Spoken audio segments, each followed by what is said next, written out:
প্রিয় দর্শক, আপনারা দেখতে পাচ্ছেন এটি কুমিল্লার ৬ আসনের সাবেক জাতীয় সংসদ সদস্য আকামো বাহাউদ্দিন বাহারের বাসভবন। ছাত্র জনতা এখানে এসে এটিকে গুঁড়িয়ে দেওয়ার বা ভাঙার চেষ্টা করছেন। তারা অবস্থান নিয়েছেন, বাড়ির সামনে ইট পাটকেল নিক্ষেপ করছেন বা আগুন জ্বালানোর কিন্তু চেষ্টা করছেন তারা।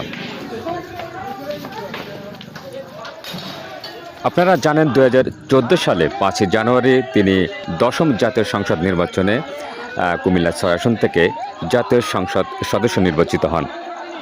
তারপর নানাবিধ কর্মকাণ্ডের জন্য আজ হাসিনা সরকারের পতনের পর ছাত্র জনতা তার বাসার সামনে এসে বাড়িটা ধ্বংস করার চেষ্টা করছেন এবং এমনকি আপনারা দেখতে পাচ্ছেন তারা আগুন জ্বালানোর চেষ্টা করছে বাড়ি থেকে।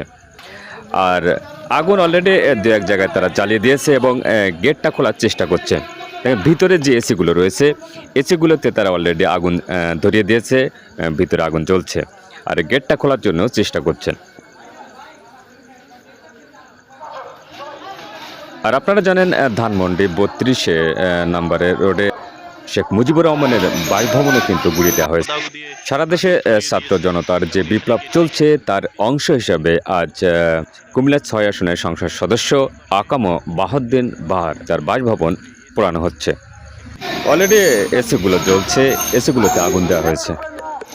বাইরে অবস্থান নিয়েছে ছাত্ররা, গেটটা ভেঙে ঢোকার চেষ্টা করছে তারা।